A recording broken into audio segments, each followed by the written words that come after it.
अपनी मंजिल पाना ही मनुष्य का पहला धर्म होना चाहिए। मन में लगन, दृढ़ संकल्प ही मनुष्य को मंजिल के करीब ले जाता है। ऐसा ही कुछ मनोहर के साथ भी हुआ। उसने अपने दृढ़ संकल्प से अपनी मंजिल को पा लिया था। रामपुर नामक एक छोटे से गांव में गरीब किसान रामू रहता था। उसका केवल एक ही पुत्र था जिसका नाम मनोहर था। रामू के पास थोड़ी सी जमीन थी जिस पर खेती करके वह अपने परिवार का पालन पोषण करता था। उसके घर में कोई भी आराम की वस्तु नहीं थी। रुपए पैसे का तो घर में हमेशा अभाव ही रहता था। रामू का गांव भी विकास की दृष्टि से बहुत पिछड़ा हुआ था। उसमें न तो बिजली की व्यवस्था थी न पानी की। बीमार लोगों की इलाज के लिए स्वास्थ्य केंद्र भी नहीं थे तथा बच्चों की शिक्षा के लिए भी सिर्फ प्राइमरी स्कूल थे। प्राइमरी तक शिक्षा पाने के बाद आगे की शिक्षा के लिए मनोहर को शहर जाना पड़ा। गांव से कॉलेज तक का रास्ता करीब 4 किलोमीटर था। धन के अभाव के कारण घर में कोई साइकिल भी नहीं थी, इसलिए मनोहर को पैदल ही जाना पड़ता था। सुबह 4 बजे उठकर गाय, भैंस आदि को चारा डालकर भैंसों का दूध निकालकर जाना पड़ता था। घर से कॉलेज पहुंचने में उसे करीब 1 घंटा लग जाता था।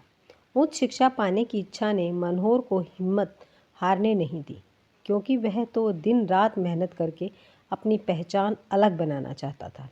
वह सुबह 4 बजे घर से बटलाई में दूध लेकर निकलता और घर घर दूध देता तथा उसे जो आमदनी होती थी उससे वह अपनी किताबें तथा फीस का खर्चा निकालता था। इस प्रकार कठिन परिश्रम करने के बाद उसने एमएससी की परीक्षा पास कर ली। कहा जाता है कि जहाँ चाह वहाँ राह होती है। उसकी उच्च शिक्षा की लालसा ने उसकी अन्य सभी इच्छाओं को दबा दिया, क्योंकि पैसे की कमी के कारण उसे न तो अच्छे कपड़े पहनने को मिलते और न ही यार दोस्तों के साथ घूमने फिरने की आज़ादी थी। मनोहर का जीवन तो सादा जीवन उच्च विचार पर आधारित था, इसलिए मनोहर के दोस्त भी उसका मजाक बनाते थे, क्योंकि वह न तो कभी उसके साथ फिल्म देखने जाता था और न कभी पिकनिक पर जाता था। वह तो सारा दिन किताबों में ही उलझा रहता था, क्योंकि मनोहर को आईएएस की परीक्षा पास करनी थी। इसलिए सारा दिन किताबों में उलझे रहने के कारण मनोहर के दोस्त उसे किताबी कीड़ा कहकर पुकारने लगे। घर की परिस्थितियों को देखते हुए उसके लिए आईएएस की परीक्षा पास करना बहुत बड़ी चुनौती थी। परीक्षा पास करने के लिए भी उसे पैसे की आवश्यकता थी, क्योंकि पैसे के बिना वह परीक्षा की फीस, पुस्तक, कोचिंग आदि कुछ भी नहीं कर सकता था। इन सब कार्यों को पूरा करने के लिए मनोहर का जीवन और भी जटिल हो गया। इसलिए उसने सुबह को एक स्कूल में अध्यापन कार्य शुरू कर दिया और दोपहर में बच्चों को ट्यूशन देता था। इन सब से जो पैसे आते थे उनसे वह अपने लिए कोचिंग लेता था। दोपहर के अध्यापन कार्य में व्यस्त रहने के बाद शाम को अपने कोचिंग में जाकर आईएएस की तैयारी करता तथा सारी रात बैठकर पढ़ाई करता था।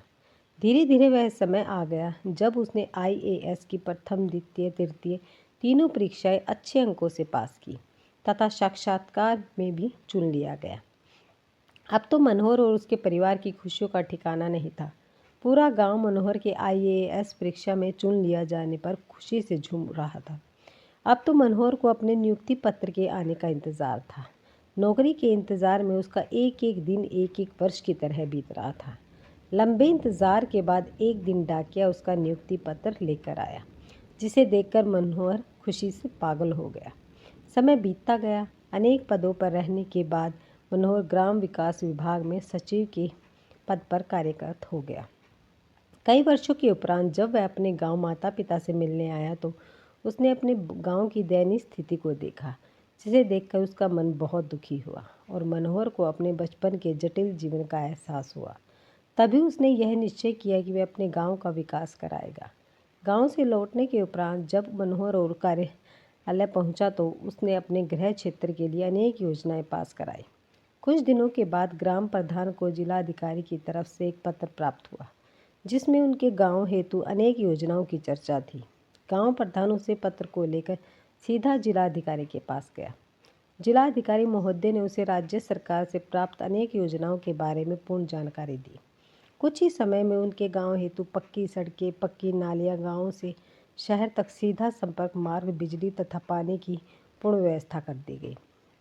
बच्चों की शिक्षा के लिए एक जूनियर हाई स्कूल तथा इंटर कॉलेज तथा स्वास्थ्य केंद्र आदि की व्यवस्था कराई। धीरे धीरे समय बीतता गया। कुछ समय के उपरांत मनोहर उस क्षेत्र के दौरे पर आया तो वह अपने गांव रामपुर भी गया, जहां उनके माता पिता रहते थे। गांव के विकास को देखकर बहुत खुश हुआ। जब गांव वालों को यह जानकारी मिली कि यह समस्त विकास मनोहर द्वारा कराया गया है, तो उनकी खुशी का ठिकाना नहीं था। सभी गांव वाले इकट्ठा होकर मनोहर के माता पिता के घर गए तो वहाँ मनोहर को आया देख आश्चर्य में पड़ गए, क्योंकि अब मनोहर अपनी अलग पहचान के साथ उपस्थित था। मनोहर के साथ उसके जिले के उच्च अधिकारियों का दल भी उपस्थित था, जिन्होंने समस्त ग्राम में विकास कराया था। उन्होंने मौके उपस्थित ग्रामीणों की अनेक समस्याएं सुनी तथा उनका निस्तारण भी कर दिया। इस प्रकार मनोहर ने बचपन से जवानी तक जटिल जीवन बिताने के बाद उच्च पद प्राप्त करने के बाद अपनी एक अलग पहचान बनाई थी तथा अपने गांव का नाम रोशन किया था।